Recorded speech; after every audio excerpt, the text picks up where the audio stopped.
இப்போ இந்த கணக்கு எப்படி போடலான்னு பார்க்கலாம். இந்த கணக்கை பொறுத்தவரைக்கான formula T is equal to AB divided by B minus A. இங்கே T is equal to 3.5 hours அப்படின்னு சொல்லி கொடுத்துட்டாங்க. அதுதான் இது. அடுத்தது A is equal to 3 hours அப்படின்னு சொல்லி கொடுத்துருக்காங்க. தட் இஸ் இந்த வேல்யூ. இப்போ நம்ம கண்டுபிடிக்க வேண்டியது பியோட timing. therefore 3.5 is equal to 3 into B divided by B minus 3. இதை சிம்பிளிஃபை பண்ணுறப்ப 3.5 into B minus 3 is equal to 3B அப்படின்னு கிடைக்கும். ஸோ இதை ஃபர்தராக சிம்பிளிஃபை பண்ணும்பொழுது அந்த ட்ரைனிங் டைம் அப்படிங்கிறது B is equal to 21 hours. இதுதான் இதுக்கான ஆன்சர். இப்போது இந்த கணக்கு யாருக்கெல்லாம் புரியுதோ அவங்க ஃபர்தராக இதை மூவ் பண்ணி பார்க்க வேண்டாம். இல்லை இந்த கணக்கு புரியல, இதில் இன்னமும் சில பேசிக்கான விஷயங்கள் தேவை, அதை தெரிஞ்சுக்கணும் அப்படின்னு நினைக்கிறவங்க ஃபர்தராக இந்த வீடியோ பாருங்கள். அதில் இன்னும் பேசிக் விஷயங்களோட விளக்கமாக சொல்லியிருக்கேன். ஓகே, இப்போ இந்த கணக்கில் என்ன கொடுத்துருக்காங்க, என்ன கேட்குறாங்க அப்படிங்கிறத இப்போ பார்ப்போம். இதில் ஒரு எம்டி டேங்க் இருக்குது. அந்த எம்டி டேங்கை ஒரு டேப்பு ஃபில் பண்ணுது, அதாவது ஒரு பைப்பு ஃபில் பண்ணுது. அப்படி ஃபில் பண்ணுறதுக்கான டைமு 3 மணி நேரம். ஆனால் அந்த டேங்க்கில் ஒரு ஓட்டம் இருக்குது. அதனோட விளைவாக இப்போ ஃபில் பண்ணுறதுக்கான டைமு 3.5 மணி நேரம் ஆகிடுது. இந்த கண்டிஷனில் டேங்க்கு ஃபில் ஆகிருக்கும் பொழுது அந்த லீக்கேஜ் வழியாக அந்த மொத்த டேங்க்கும் காலி ஆகிறது எவ்வளோ டைம் ஆகும்? அதாவது அங்கே ஃபில்லிங் நடக்காது, அந்த தொலை வழியாக லீக்கேஜ் மட்டும் நடக்குதுங்கிறப்ப ஃபில் ஆன டேங்க்கு காலி ஆகிறது எவ்வளோ டைம் ஆகும்? இதுதான் கொஷின். இந்த கொஷின் எப்படி போடலான்னு பார்க்கலாம். இப்போ ஒரு டேங்க்கில் ஒரு பக்கம் ஃபில்லிங் ப்ராசஸ், இன்னொரு பக்கம் ட்ரைனிங் ப்ராசஸ் ரெண்டும் நடக்குதுன்னு வச்சுப்போம். இப்போ ஃபில்லிங் பைப்பு ஏன்னு வச்சுக்கிறோம், ட்ரைனிங் பைப்பை பின்னு வச்சுக்கிறோம். இப்போ 2 ப்ராசஸ் ஸ்டார்ட் பண்ணுறப்ப டேங்க் எம்டியாக இருக்குது அப்படின்னு வச்சுப்போம். இப்போ ட்ரைனிங் ப்ராசஸ் நடக்கலை அப்படிங்கும்பொழுது ஃபில்லிங் பைப்பு ஒரு குறிப்பிட்ட நேரத்தில் ஃபில் பண்ணும். அதே சமயத்தில் டேங்க்கு ஃபுல்லாக இருக்குது, ஃபில்லிங் ப்ராசஸ் ஸ்டாப் பண்ணியாச்சு அப்படிங்கிறப்ப ட்ரைனிங் பைப்பை திறந்து விட்றோம். அதாவது கீழே இந்த வடிகால் பைப்பை திறந்து விட்றோம். அப்படி திறந்து விடுறப்ப ஒரு குறிப்பிட்ட நேரத்தில் அது ட்ரெயின் பண்ணி விட்டுரும், எல்லா தண்ணியும் வெளியேற்றும். அந்த ஃபில் பண்ணுற டைமிங் இருக்கு இல்லைங்களா, அதை விட அதை வெளியேற்றுற டைமிங் வந்து அதிகமாக இருக்கும்.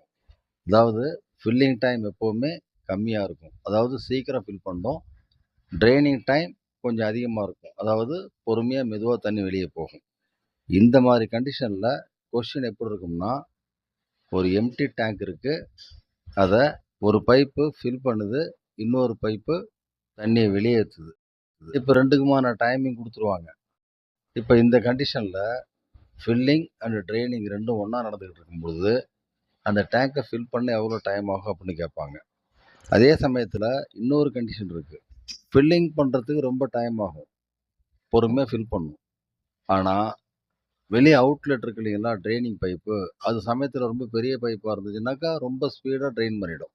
அப்போது ஃபில் பண்ணுறது எவ்வளோ டைம் ஆகுதோ அதை விட கம்மியான டயத்துலேயே அது ட்ரெயின் பண்ணி விட்டுரும்.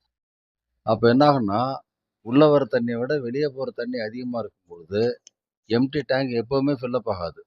அந்த மாதிரி நேரத்தில் கணக்கு எப்படி கேட்பாங்கன்னா, ஒரு டேங்க் ஆல்ரெடி ஃபில்லப் ஆகிருக்கு, இப்போ ஃபில்லிங் பைப்பு ஒரு பக்கம் ஃபில் பண்ணுது, மேலேருந்து ஃபில் பண்ணிகிட்ருக்கு.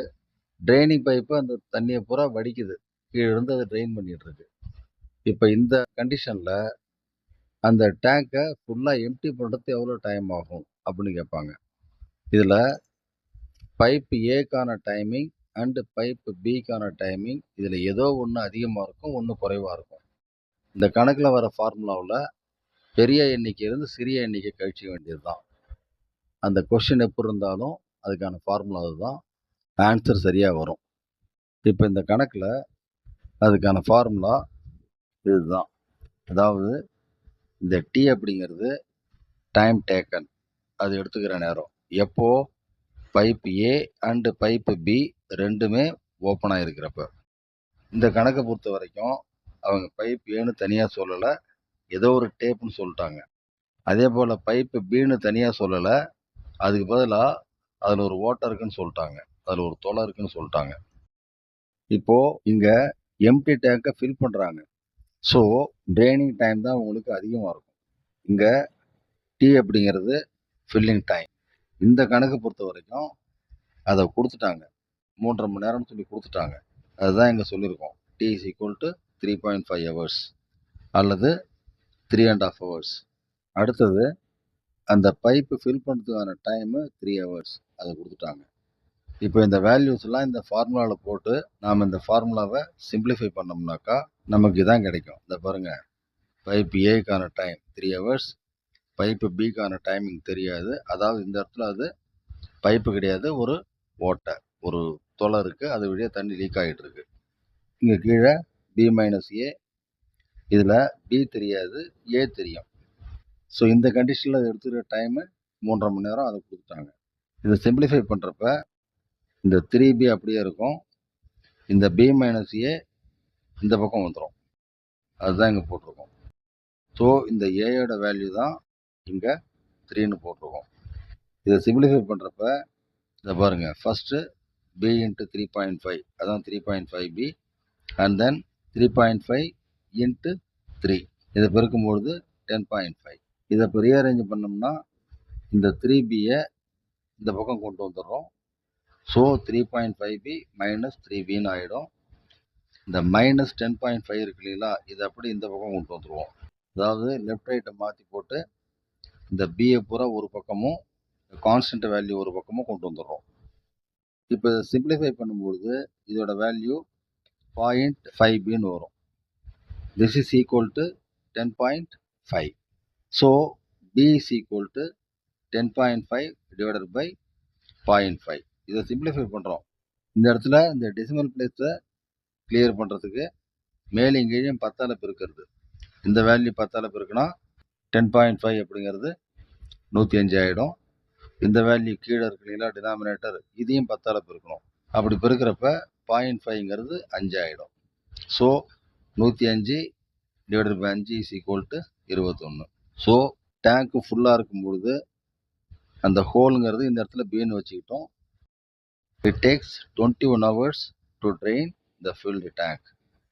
அப்போது டேங்க்கு ஃபுல்லாக இருக்கிறப்ப ஃபில்லிங் ப்ராசஸ் நடக்கலை அப்படிங்கிறப்ப அந்த ஓட்டை வழியாக தண்ணி லீக் ஆகிட்டு இருக்கும்பொழுது 21 மணி நேரத்தில் மொத்த டேங்க்கு எம்டி ஆகிடும்.